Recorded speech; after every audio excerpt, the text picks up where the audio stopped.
सोलापूर कृषी उत्पन्न बाजार समितीमध्ये उस्मानाबाद, होर्ती आणि सोलापूर जिल्ह्यातील आजूबाजूचा गूळ मोठ्या प्रमाणात येत आहे.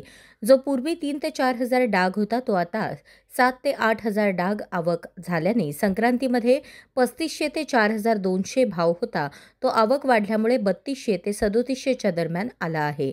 संक्रांतीचा सण झाल्यामुळे ग्राहक सध्याला कमी आहे आणि आवक वाढल्याने गुळाचे भाव कमी झाल्याची माहिती गुळाचे व्यापारी आनंद दुलंगे यांनी जनक्रांतीशी बोलताना सांगितले. आणखी काही दिवस हा भाव असाच राहील अशी ही माहिती त्यांनी दिली. सोलापूर कृषी उत्पन्न बाजार समिती वर्ग व आडत्या लायसनधारक आनंद बसवराज दुलंगे आज न्यूज चॅनलवाल्याने आपल्याला भेट दिली गुळाच्या संदर्भात. सदर गुळाचा आवक हा दिवाळी झाल्यापासून 15 दिवसानंतर थोड्या प्रमाणात चालू होत आहे. तो झाल्यानंतर आता सणामध्ये गुळाचे भाव संक्रांत सणामध्ये साधारणतः 3500 ते 4100-4200 रुपयापर्यंत गुळाचे भाव होते. आता सणाचा ग्राहक संपल्यावर थोडंसं मागणी पण कमी झालं आहे व सदर गुळाचा आवकही मोठ्या प्रमाणात वाढलेला आहे.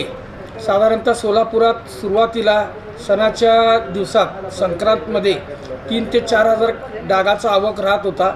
आता तो आवक 7 ते 8 हजार डागावर गेलेला आहे व सण झाल्यामुळं थोडंसं मागणी कमी झाल्यामुळं आता सध्या गुळाचे भाव खालीमध्ये 3200, अजून वरती चांगले माल 3600-3700 ह्या दराने होलसेल भावात विक्री होत आहे.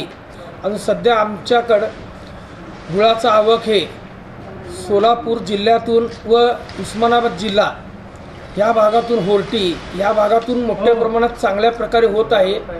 अजून मागणीही आहे, अजून विक्रीही आहे. फक्त एवढंच की ग्राहकाचा थोडा कमतरता जाणवत आहे.